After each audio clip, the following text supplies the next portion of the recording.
여러분 안녕하십니까? 김중배 뉴스센터의 김중배 인사드립니다. 오늘은 2019년 8월 2일 지금은 오후 2시를 막 넘긴 시간입니다. 여러분들께서도 아시는 바와 같이 7월 말과 8월 초는 우리나라의 대표적인 휴가철입니다. 그런 관계로 이번 주 월요일부터 이미 서울의 도심은 한산하기 그지없는 모습을 보이고 있습니다. 아마 오늘 오후에 또 많은 분들이 휴가를 떠나실 것으로 생각이 됩니다. 그러면 서울 시내는 며칠 동안 더 한산한 모습을 보일 것이라고 생각이 됩니다. 그러나 오늘 이런 휴가 얘기를 하기가 민망스러울 정도로 큰 사건이 하나 발생했습니다. 이미 여러분들께서도 TV나 스마트폰을 통해서 들으셨으리라고 믿습니다만은 일본의 아베 정부가 오늘 오전에 일본 가기를 열고 한국을 백색 국가에서 제외하는 결정을 내렸습니다. 백색 국가란 일본에서 수출을 하는 국가 가운데 수출 식품목에 대한 규제를 훨씬 완화해서 수출을 원활히 할 수 있게 하는 그런 대상 국가들입니다. 현재 세계에서 화이트 리스트에 올라 있는 국가는 미국과 영국, 아르헨티나, 호주, 뉴질랜드를 포함해서 모두 27개국인 것으로 알려졌습니다. 그 가운데 아시아 국가로는 유일하게 한국이 백색 리스트에 올라가 있는 나라로 알려져 있습니다. 그러나 오늘 일본 정부의 결정에 의해서 앞으로 한국은 백색 리스트 국가에서 제외되게 되었습니다. 이에 따라서 그동안 포괄적인 허가를 받아서 한결 쉽게 수입을 해오던 일본의 많은 품목들이 앞으로는 하나하나마다 허가를 받아야 되는 개별 규제 품목으로 전환하게 될 것으로 보입니다. 연합뉴스를 위시한 여러 국내 매체들이 보도한 바에 따르면 아베 정부에서는 필요한 절차를 거쳐서 오는 8월 28일경부터는 한국에 대한 수출 제한 품목들에 대해서 규제를 본격화할 것으로 예상이 됩니다. 이에 대해서 한국 정부에서는 오늘 아침에 청와대에서 긴급 강요회의를 열고 일본 정부의 조치에 대해서 심히 유감스럽다는 뜻을 표명한 데 이어 한국 정부로서는 대응 가능한 모든 조치를 펼쳐나갈 것이라고 밝혔다고 합니다. 한국 정부가 앞으로 펼쳐나갈 대응 조치로서는 첫째, 세계무역기구인 WTO를 통해서 이 문제를 국제적으로 해결하는 방법. 둘째, 당장 시급한 일본에서 들여오던 소재와 부품 등을 대체해서 수입할 수 있는 국가와 기업을 찾아서 수입선을 돌리는 것. 셋째, 장기적으로 일본에서 수입해오던 소재와 부품을 국산화해서 자급자족하는 쪽으로 나갈 것으로 생각이 됩니다.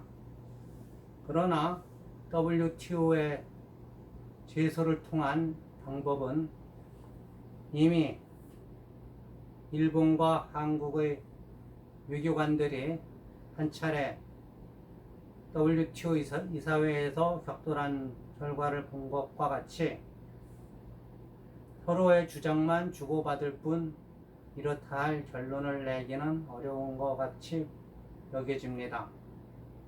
또한 WTO에 제소를 한다고 그래도 해결될 때까지 2년, 3년, 4년 이렇게 오랜 기간이 소요될 것으로 보이기 때문에 필요성 면에서는 크게 기대하기가 어렵다고 생각이 되고 있습니다. 두 번째, 일본을 대신해서 소재와 부품을 들여올 제3국의 기업들을 찾는다는 것, 말하자면 수입선을 다변화하는 문제도 말처럼 쉬울 것 같지는 않아 보입니다. 왜 그런가 하면 기업의 속성을 생각을 할 때 다른 나라에서 생산하는 소재와 부품이 더 기술적으로 앞서 있고 품질이 높고 또 가격이 적당했다고 하면은 한국의 기업들이 진작 제3국으로부터 소재와 부품을 수입을 해왔을 것이 분명하기 때문입니다. 그럼에도 불구하고 한국의 기업들이 일본에서 소재와 부품을 들여다가 반도체를 생산해서 수출했다는 것은 일본이 공급하는 반도체 소재와 부품만큼 기술적으로 품질이나 가격 면에서 경쟁력을 갖춘 곳이 찾기가 어렵다는 것을 의미한다고 하겠습니다.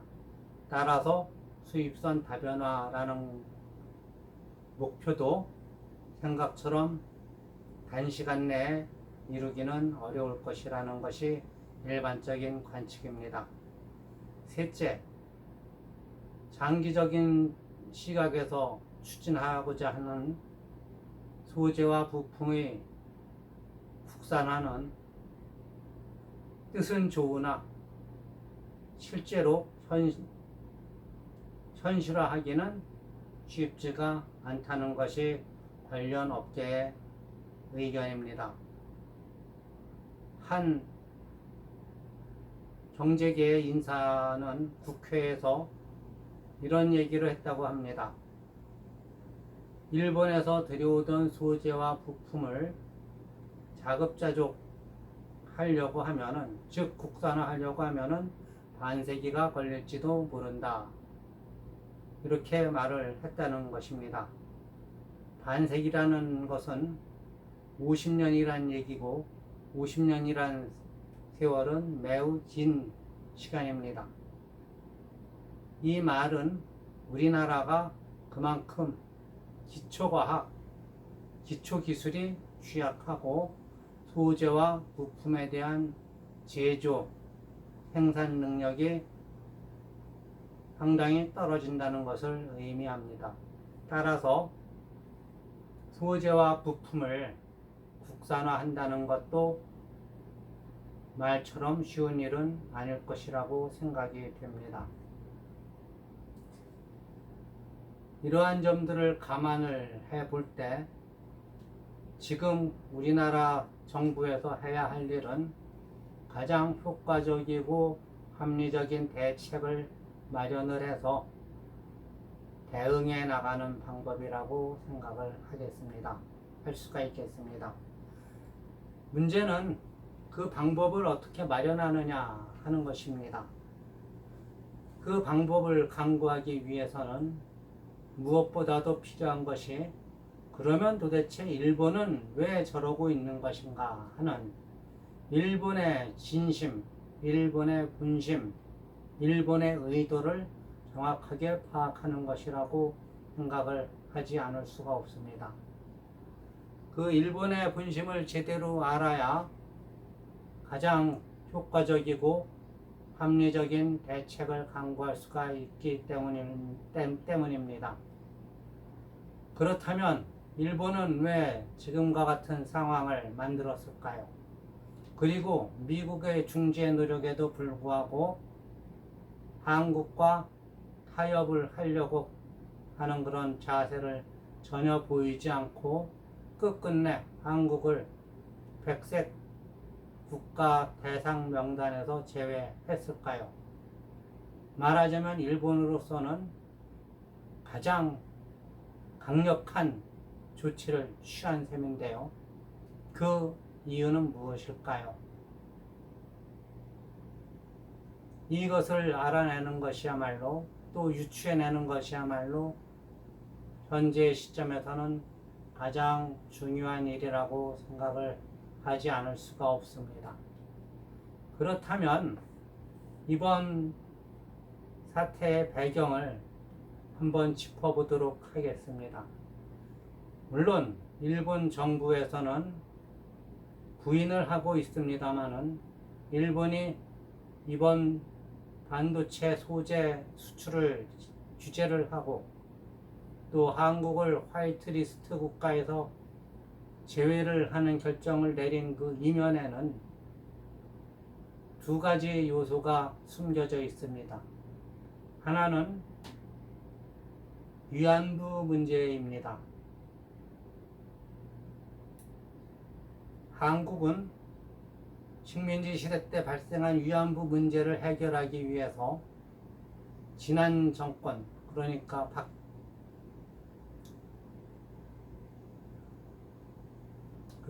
박근혜 정권에서 일본과 위안부 문제를 해결하기 위한 방안을 강구해서 합의를 도출해낸 바 있습니다. 그러나 문재인 정부가 들어서면서 이 합의에 문제가 있다 해가지고 번복을 한 상황입니다. 두 번째 문제는 지난 10월경에 대법원에서 내린 식민지 시대의 강제징용 근로자에 대한 배상 문제입니다. 당시 대법원에서는 근로자의 청구권을 인정을 해서 일본의 기업으로 하여금 지급하지 않은 임금을 지급을 하라는 판결을 내린 바 있습니다.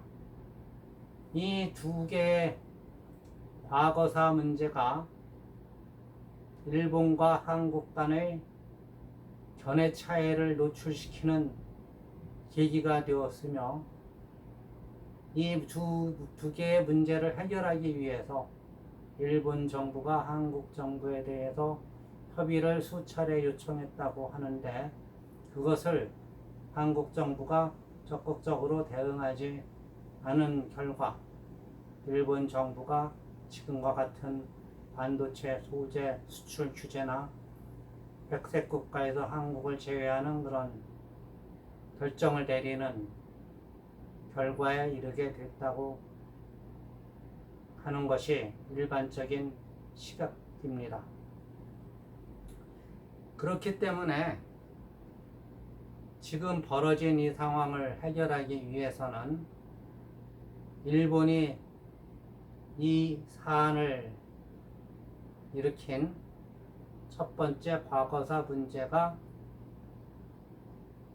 문제 해결의 키포인트라는 점을 인정하고 그거에 맞는 대안을 강구하려는 노력이 필요하다고 하겠습니다. 두 번째는 일본이 왜 한국을 지금과 같이 이렇게 강력하게 몰아붙이는가에 대한 또 다른 이유를 생각해 볼 수가 있겠습니다. 그것은 간간히 뉴스를 통해서 일본 관계자들이 얘기한 것과 같이 신뢰의 문제가 아닐까 생각을 합니다.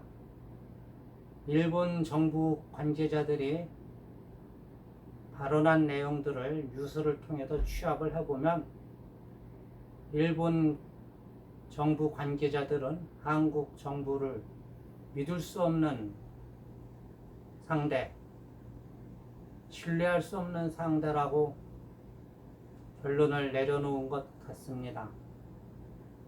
그 원인은 과거사 문제 때문일 텐데요. 한일 1965년에 맺은 한일 협정이나 지난 정부 때 맺은 위안부 문제 해결을 위한 합의나 이런 것들을 뒤집고 거기에다가 대법원에서까지 과거 징용 근로자에 대해서 청구권을 인정하고 배상을 하라고 판결을 내리니까 일본에서는 그동안 한국과 일본 간에 해왔던 협의나 협정, 조약, 합의 이런 것들이 모두 다 무시되는 그런 느낌을 받았던 것으로 이해가 됩니다. 그것이 신뢰의 문제, 국가 간의 신뢰의 문제로 확대가 되면서 지금과 같은 극한적인 대결의 구도로 오게 된 것으로 생각할 수가 있겠습니다. 셋째는 그렇게 표면화되지는 않은 문제이긴 합니다만은 한국과 일본의 경제력이 점점 좁혀지는 것에 대한 일본의 초조감, 또 일본의 위기감 이런 것들도 한 몫을 하고 있으리라고 생각이 됩니다. 과거에 한국은 일본의 식민지였으며 한국이 일본으로부터 독립을 한 이후에도 경제력에서 큰 차이가 났기 때문에 일본은 마음 놓고 한국을 경제적으로 지원할 수가 있었습니다. 그러나 한국의 경제력이 점점 높아지고 한국이 발전함에 따라 일본과 한국의 격차는 좁혀졌으며 반도체 같은 분야에서는 1980년대, 90년대에 들어서 한국이 일본을 추월하는 그런 일까지 벌어졌습니다. 여러분들께서도 아시는 바와 같이 과거 일본은 세계 제1의 반도체 산업 국가였습니다. 그러나 1980년대 후반과 1990년대 중반에 이르는 기간에 한국의 삼성을 비롯한 반도체 회사들이 기술적인 면에서 또 새로운 제품 개발 면에서 일본을 추월하면서 한국이 세계의 반도체 국가로 올라서게 되었습니다. 이러한 상황이 여러 분야에서 점점 반복이 되고 있고 그러한 것들이 한국과 일본 간의 경제와 산업의 격차를 좁히는 그런 역할을 하고 있는 것이 숨길 수 없는 현실입니다. 그러한 면에서 볼 때 일본이 한국에 대해서 과거와 달리 경계심을 갖고 또 위기의식을 갖고 대하게 되는 것은 인지상정이라고 할 수가 있겠습니다. 지금까지 말씀드린 것과 같이 과거사 문제, 그 다음에 신뢰에 관한 문제, 셋째 경제적인 격차가 좁혀지는 것에 대한 위기의식 그리고 초조감 이런 것들을 한꺼번에 해결할 수 있는 무기가 아마도 일본에게는 필요했으리라 생각을 합니다. 특히 우파적인 경향의 아베 총리는 이러한 생각을 더 강력하게 했으리라고 생각이 되고 있습니다. 그러한 면에서 일종의 역전의 기회를 잡는다고 마련한 것이 이번 일본이 내놓은 반도체 소재 수출 제한, 그 다음에 백색 국가에서 한국을 제외함으로써 한국을 경제적으로 어렵게 만드는 것, 이러한 전략이 아닐까 생각이 됩니다. 이러한 점들을 종합을 해보면 현재 벌어지고 있는 일본과 한국 간의 갈등은 쉽게 해결이 되기가 어려운 것으로 보입니다. 특히 과거사 문제가 보이지 않게 걸려 있다는 점에서 그렇습니다. 이 과거사 문제는 한국도 그렇고 일본도 그렇고 직면해서 풀어내기가 쉽지가 않은 그런 이슈입니다. 그런 이슈를 적당한 선에서 덮어두고 경제협력을 강화해 온 것이 일본과 한국의 지금까지의 현실입니다. 그러한 것들이 이번에 일본에 의해서 다시 제기가 된 것이라고 보입니다. 말하자면 일본은 지난번 위안부 합의 문제가 파기가 된 것과 또 강제징용 근로자에 대한 판결이 대법원에서 내려진 것을 계기로 한국과 일본 간의 관계를 정의하는 취약점에 일본의 취약 포인트인 과거사 문제를 이참에 확실하게 매듭을 짓고 넘어가기를 바라는 것 같습니다. 그 외에도 아까 말씀드린 신뢰의 문제라든가 경제적 격차가 좁혀지는 것에 대한 추적감도 역시 같은 비중으로 작용을 했으리라고 보입니다. 여기에 더 불을 붙인 것은 최근에 한국의 위상이 자꾸 하락되는 그런 모습을 노출한 것입니다. 무엇보다 한국과 미국의 동맹이 점점 약화되는 모습을 보이고 있으며 지난해부터 문재인 대통령이 적극적으로 추진했던 북한과의 평화 드라이브가 지금은 깨지고 있는 모습이 역력해 보입니다. 최근에 북한의 김정은은 수차례에 걸쳐서 탄도미사일과 장거리 신형 방사포를 연일 쏘아대면서 한국에 대해서 무력 도발을 하고 있습니다. 이것은 한국이 북한에 대해서 열세의 위치에 서 있게 됐다는 것을 의미합니다. 게다가 수출까지 계속 곤두박질 치고 있습니다. 한국의 수출은 지난 8개월 동안 계속해서 감소해 왔으며 한국의 대표적인 기업인 삼성의 매출은 거의 절반에 가깝게 하락을 한 상태입니다.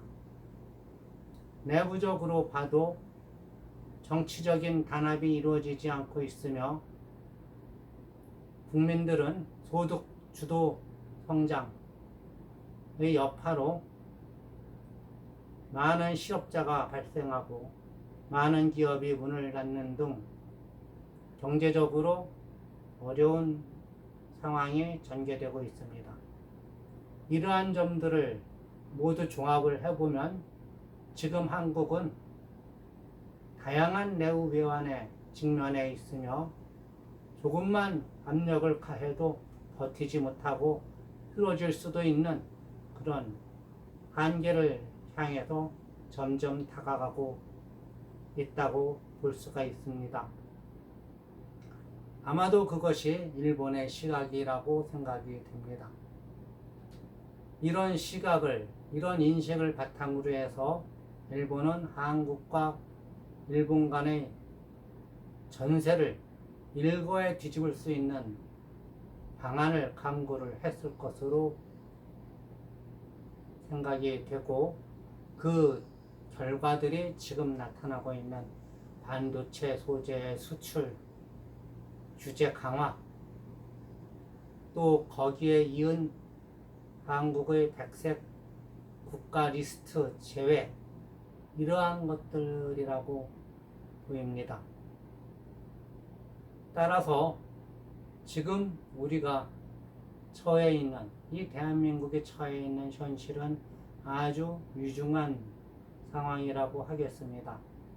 이 상황을 슬기롭게 극복하기 위해서는 현명한 대응 전략이 필요합니다. 그 대응 전략을 강구하기 위해서 무엇보다 필요한 것이 냉철하게 현재의 상황을 살펴보는 그런 것이죠. 그래서 상대방의 속마음을 알고 거기에 맞는 대응책을 강구해야 마땅하리라고 생각이 됩니다. 그러한 면에서 지금 말씀드린 이런 세 가지 포인트, 또 거기에 더해서 나왔던 미국과 한국의 동맹 약화, 북한과 한국의 어려운 현실, 이런 것들까지 가세가 돼서 일본이 한국을 끝까지 몰아붙이는 결정을 내리도록 부추겼다고 생각이 됩니다. 이러한 것들을 종합을 해보면 우리가 어느 쪽으로 나가야 될 것인가, 이러한 점들을 감안을 해보면 우리가 앞으로 나갈 방향을 설정하기가 쉽지는 않으리라 생각이 됩니다. 부디 지피지기면은 백전불태라는 과거의 우리 조상들의 속담을 손자병법에는 지피지기면은 백전불태라는 말이 있습니다. 그 말과 같이 지금 우리의 상대인 일본의 속마음을 읽는 것이 매우 중요합니다. 그러한 면에서 지금 말씀드렸던 이 세 가지가 앞으로 한국의 대응 방안을 강구하는 데 참고가 되리라고 생각을 합니다. 여러분, 이 금요일 오후에 김중배 뉴스센터와 시간을 함께 해주셔서 감사합니다. 부디 좋은 주말 보내시기를 바랍니다.